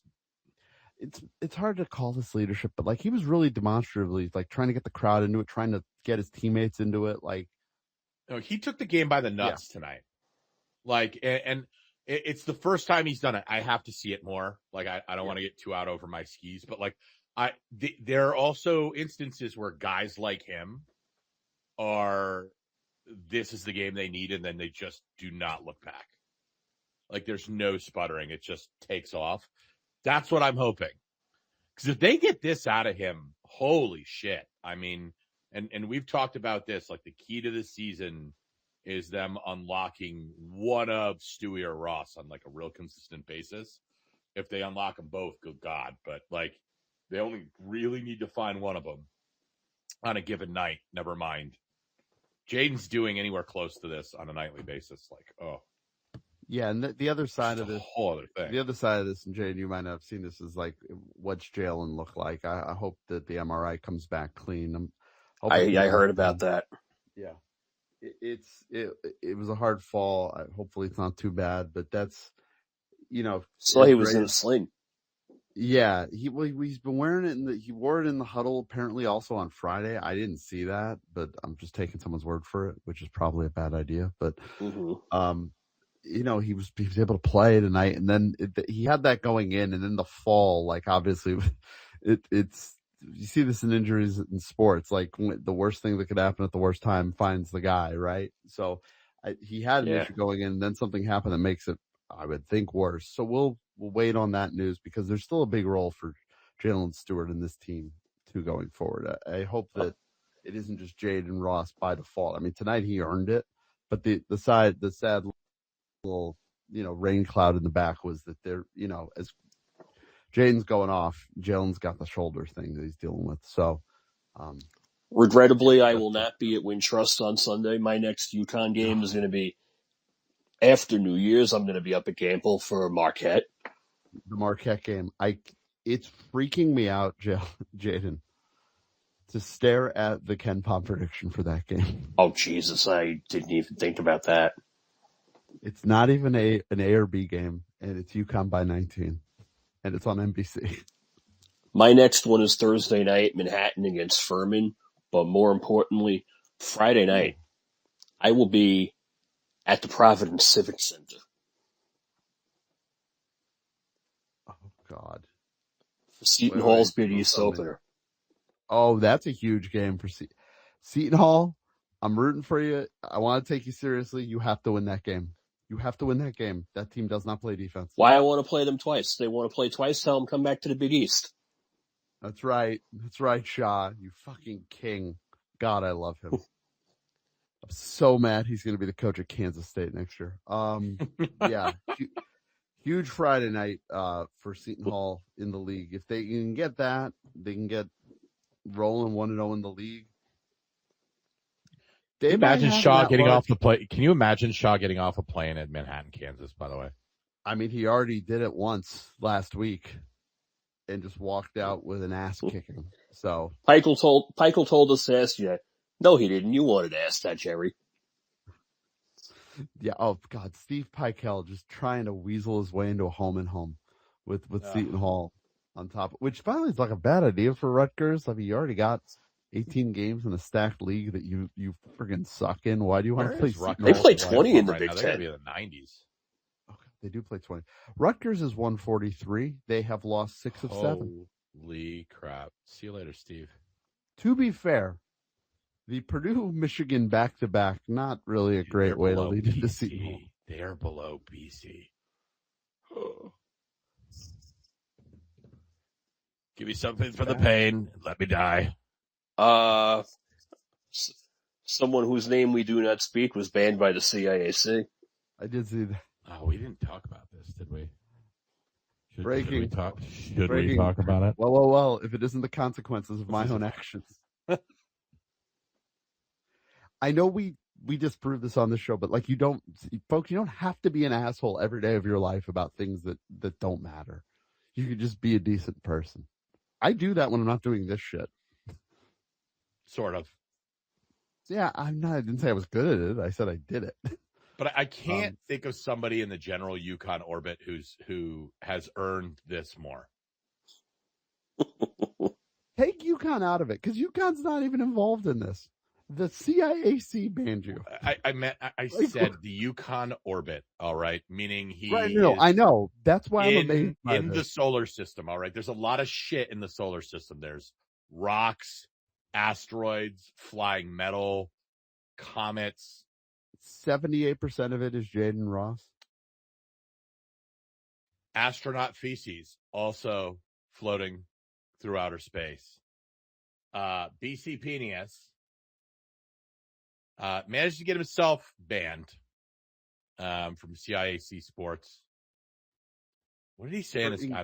I didn't even for engaging in light domestic terrorism. I mean, not really, but it was an issue with a real ID because the CIAC was holding their finals at the Coast Guard Academy, and he couldn't believe to get onto an active military base, you had to actually have credentials. Imagine that. Never mind that real ID has been a thing legally, like that you can get for 10 fucking years. That's why I have it, because I saw that this was going to be a shit show when they eventually took it seriously, and I was like, just get it now. When I got my license 10 years ago, and I have it. And this dickhead who thinks nothing applies to him thought he could just waltz onto the Coast Guard Academy. Why don't you ask if they'll let you drive the Nautilus while we're at it? See, put you at the wheel of a nuclear submarine. Take the old Seawolf for a spin. Yeah, one ping only, Vasily. You're the local guy. Everybody should just let you do whatever the fuck you want to on federal property. Yeah, I pay taxes for there. No, I don't want you there. He said, I actually pulled his tweet here. Had to go through hoops to get a real ID so I could cover the game at Coast Guard. When I was informed that a copy of my birth certificate would cost me $20, I wrote, could you imagine the homicidal thoughts I had towards CIAC at that moment? They're taking it as a threat. Yeah. Are they being over the top? Yes. 100%. Do I care? No. But can you imagine how long every board member on the CIAC has just been sitting there just looking for an excuse? Yeah, that's the thing. Just any possible thing. Any excuse. It must have been like Christmas when they brought that up and had that little conference call. I bet they talked just like we're talking right now. They probably recorded the Zoom. They probably downloaded the Zoom, put it on DVD, probably made its own cover, wrapped it, put a bow on it, and sent it to each other as a Christmas present. They had to draw straws for who got to be the honor. Oh. I want to do it. No me. Who got to going through hoops to get a real ID? No shit, Sherlock. Welcome to the last 6 months of everybody trying to travel in this fucking country. Like, you're shocked this is a thing. And his crash out was caused by Central Connecticut in the final seconds. So shout out CCSU, meet me at Elmer's. Love you guys. We'll talk on Sunday. CCSU has turned into the Omar Little of Connecticut college basketball. They're just the wild card. They're just out there, taking care of business. Stealing everybody's drugs. They're putting everybody over. They're winning at BC. They're winning at Rutgers, but they're losing to Seton Hall, who we need to not lose to CCSU. And they're losing at Northeastern at Matthews Arena, one of the final games played there before they tear it down. Did they beat UMass? No, they lost at UMass. They're putting everybody over that we like. It's great. They're doing all the things that need to be done. They're the fixer. They're the brother Mouzone. That's what they are. They even here to take care of things. They even beat Johnson and Wales by 65 points. That's just funny to me that game existed. Yeah. And then because of them, BC Pedius gets whacked. Whacked. Done. Oh God, can I weasel I can't ask my wife to watch my daughter Thursday night to go watch Fairfield at CCSU, can I? You never know if you don't ask. That's it. But I mean, just talk about a guy that's done nothing but take pot shots at UConn for absolutely no reason whatsoever for just year after year after year, deliberately instigates things, whether it's with coaches, fans, The other people on the beat, administrators, the other everybody media else that are on the beat. Like, nobody on the UConn beat and the Horde likes him. Like, when it comes time to put the Horde in cages, they make him sit in his own cage. Like, good Lord, man. Have just at least a little self-awareness for once in your life. The high school people don't like him. A pox upon us. Goodbye forever. Just torpedoed him. Remember that scene from Pearl Harbor where the guy's peeling potatoes on the deck and then the bomb just comes plowing into the battleship and is sitting in his stack of potatoes? Yes, but I mean, that's the movie we're citing. That I know. I don't know why that scene's in my brain right now, but I'm just picturing BC Penius sitting on a stool, peeling potatoes, and then bong, and he just gets to stare at it before kablooey. No more BC Penius. Another one bites the dust. Smell you later. And I missed it, too, because I led the Block BC Penius campaign. That might have been one of the better stretches of content I've done, which was to limit other people's content. It was very, very meta of you to do that, but it was. I felt good. And I'm not a guy that blocks people. I'll deal with anybody for the most part. You just gotta suffocate that one in the crib. How excited are you? Metastasize. How excited are you for Saturday for St. John's, Kentucky? Though this could be an all-time shit show. I might clear my schedule. Well, it was so great. I mean, look at KenPom right now. Yeah, I saw. Right next to each other. I just took a look. Sitting right next to each other. The 15th best defensive team versus the 16th best defensive. And they're like just right there. And they're playing at 12:30 p.m. in the afternoon in Atlanta in an NBA arena, which will be 97% Kentucky fans who are just waiting for a reason to get pissed off. Just waiting. Yeah, and that's going to be the rich guy Kentucky fans, too. The guys that are paying $20 million for this monstrosity to exist. Speaking of monstrosities that exist, the ACC released their football schedule today, and it's very funny. They've just decided that due to contractual restrictions, 5 teams are going to play 8 games, and everyone else is going to play 9. And of those 9, of course, some teams will have 5 home games and some will have 5 road games. If only there was a way their league could have an even schedule. If only there was a solution. And out of this, now Duke has cowarded their way out of playing UConn next year in football. And yet another sport. I started howling. So once again, John Shire continues to duck Dan early. Now he's using the football team as cover. Disgusting. The one that can't even beat us. So that was that was very funny today to see that the insane convoluted. Yeah, we're just gonna have a league where like 5 teams play fewer league games, and than everyone else. But everyone else obviously plays an uneven. And no, everybody takes you extremely seriously. You guys are doing great.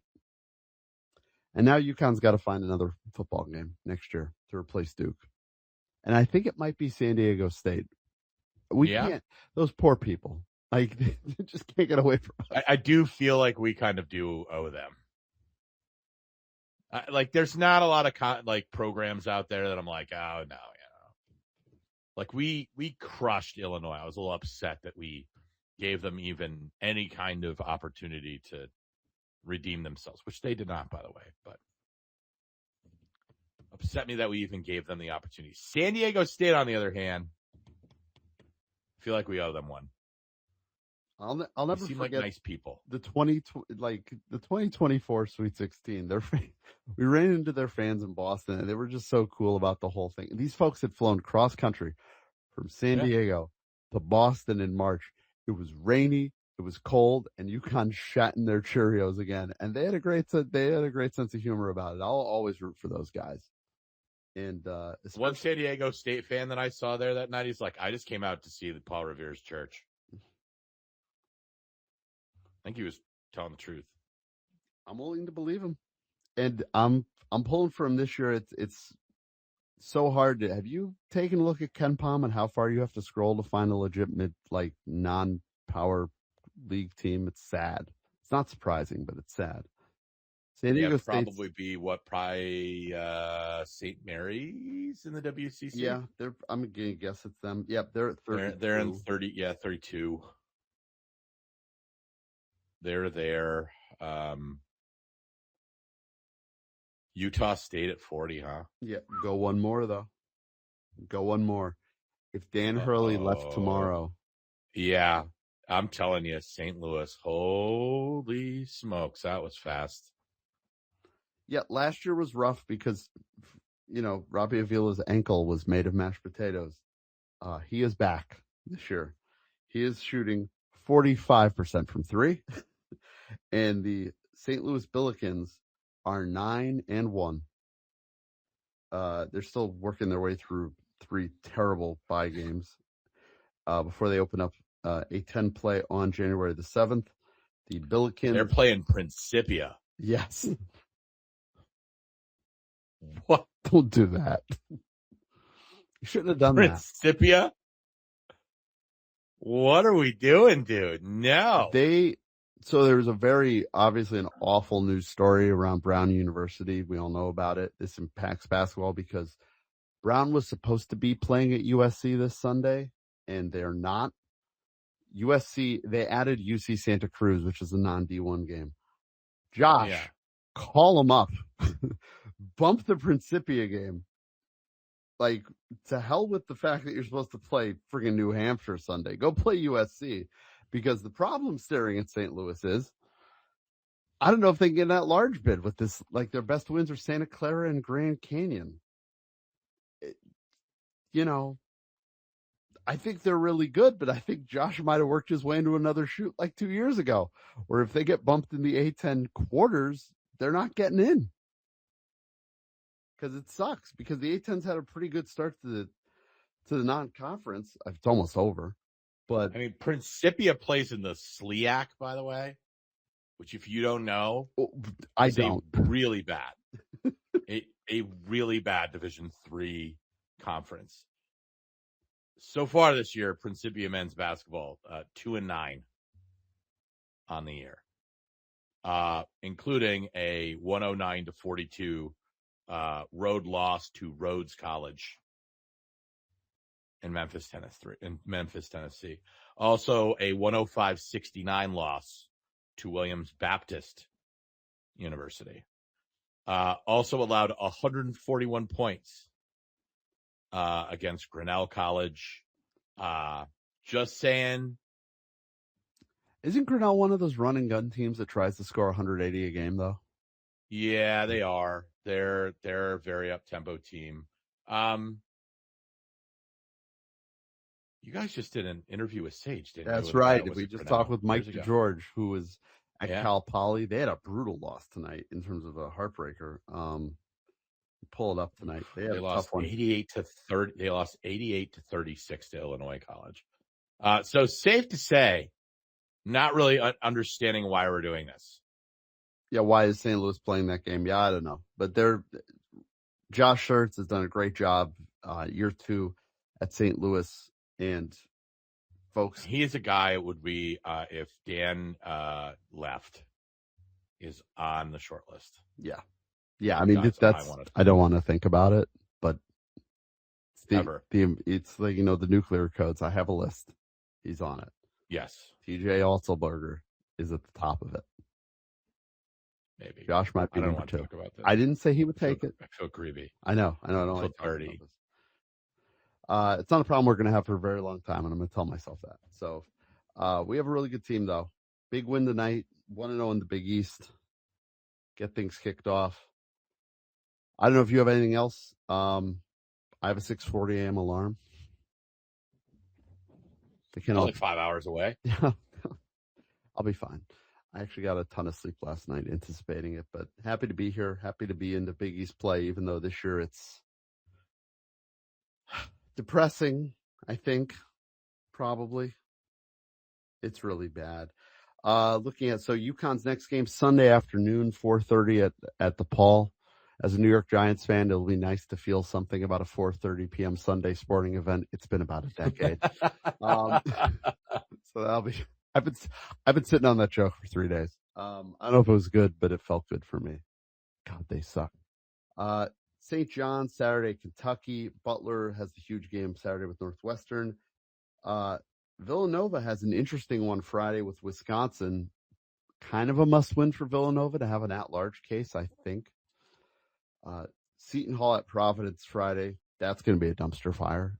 Thankfully, that's a 6:30 tip, so the Providence fans won't be too lubed up. Tomorrow night, we get 2 conference matchups. Oh, boy. Creighton at Xavier. Oh, God. Xavier is favored in that game, too. Those might be the 2 worst teams in the league eventually. I don't think, no, Creighton's not going to be that bad. Do you think so? No, because Creighton's I not think that bad. Xavier looks demonstrably better than they did 4 weeks ago. They have. I don't think they're good or average. I just don't think they're the worst team in the league anymore. Which for about a week and a half, it looked like they were. I think Marquette may have a shot at it. I'm glad you went there because by every metric they are in the bottom 2, but my brain can't get there yet. They are defensively. No, I'm sorry. I'm confusing them with Providence. Georgetown is the team that is abominable defensively. Well, they are abominable offensively. Yes. No, the most abominable. No, Providence defensively is like DePaul 3 years ago bad. Culturally worthless. Marquette offensively. Wow. Like, I don't know why you're surprised this happened, Shaka, but here we are. They're offensively hopeless. Tomorrow night, Georgetown will be at Marquette. So that's the double header. It is Creighton at Xavier at 6:30, and then Georgetown at Marquette at 8:30. Providence, I got to the other 2. So that's the Big East schedule looking up ahead as we now get into the 20-game slog that is the Big East. Try not to blow your own head off. What a nightcap. I mean, there's not really any good opportunities for anyone. Jesus Christ. Things get dark at 1:45. Russian roulette.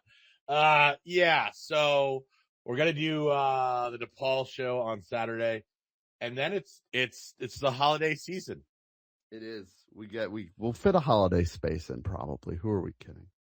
Yeah, we should definitely do a very Connecticut basketball spaces holiday extravaganza. You know, maybe we should just rotate the major Christmas holidays or the holiday season holidays. Like we'll do a Kwanzaa themed one year. We'll do Hanukkah one year. We'll do Christmas another year. We could rotate them all. We do a mishmash of all of them. There's so many different opportunities there.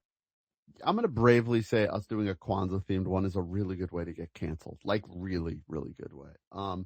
We should also shout out. Holidays are fun. Speaking of holidays, they're holidays, man. Have fun. By the way, if we think the Big East is depressing to go through, how do you think Gino and the women feel? Holy shit. They are 2-0. They completed beating the living shit out of USC on Saturday. Tomorrow, they are at home in Hartford, 7 p.m. That's also By the way, can we just talk about Diana Taurasi the other night? Oh, God. Has anyone ever been more in their element? Like, Diana doesn't deserve UConn coming out to LA and beating the shit out of somebody while she's retired so she can drink courtside and talk shit to the students. That's too much. That's too much. Like, come on. At least normally she has to get on a plane and fly out here for it. Talking trash. Oh. I grew up a UCLA fan, so UConn shitting on USC. I mean, that's too much. She didn't deserve all that. That's enough, Diana. It's wonderful. Maybe we could do like a secret Santa thing. Ooh. I don't know. The secret Santa spaces. Yeah, you we know, should where, workshop where that. I yeah, like like everybody kind of brings something to the spaces, you know. I wonder what Happy Rat would get. cheese. Moldy cheese. I didn't say it was good cheese. I just said cheese. Just Yeah, no, get- the women tomorrow night, Marquette, and then Saturday, the University of Caitlin Clark in Brooklyn.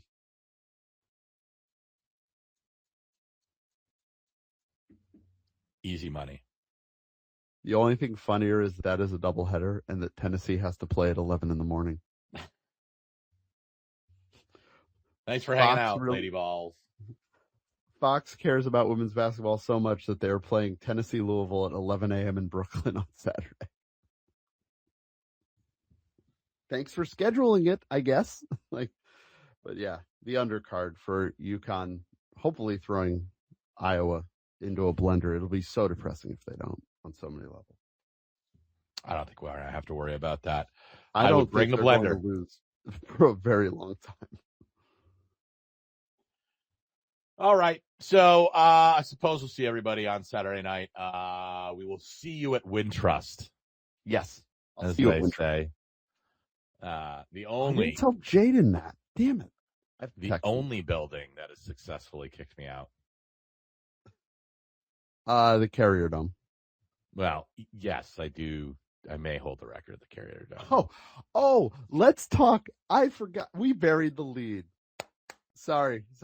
I am keeping us up for a few minutes because this is worth it. This is absolutely worth it. Hofstra 70, Syracuse 69. Nice. That was great. They're dead. Dead and never coming back. That's humiliating. No, but at least they have Melo's kid who's rocking 24% from three. Apple didn't fall far from the tree. He's also shooting 56% from the line. Speaking of which, Syracuse University is dead last in the country at free throw shooting. They are shooting 56.8% at the line. Stop it. 56.8% at the line. That's almost impossible. You've got to be full of shit. Oh my God. I wouldn't lie about something this important. I mean, you open their Ken Pom page and it's like a big, It's so red. zit. I had Just to put like right there. You can't. I had to put my eyes like a against the pimple. screen to read the number.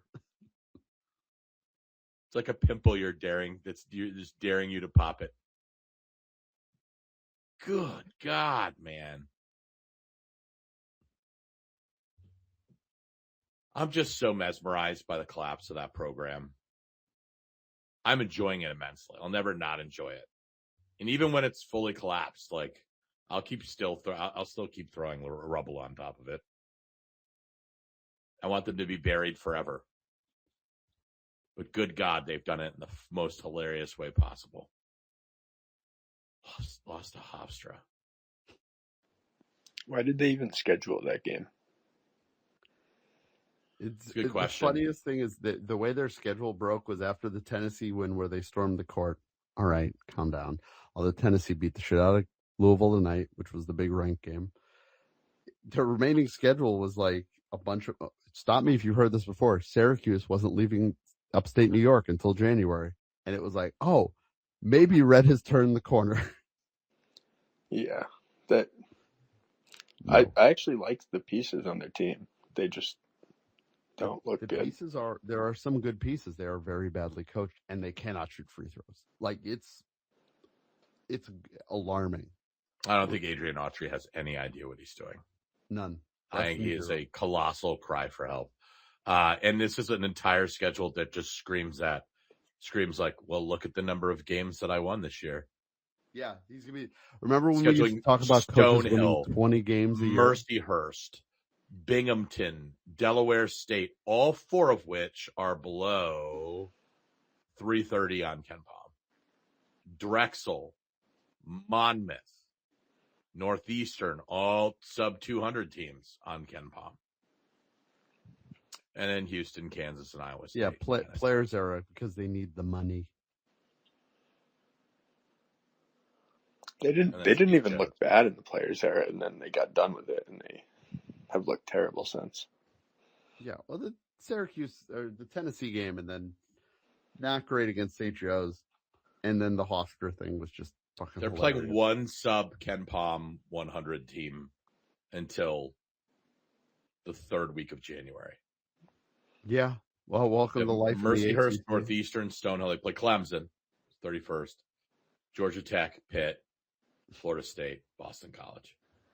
What a murderer's row, treacherous, drowning losers. By the way, Pitt sitting at 5-6, losers of 5 of 6.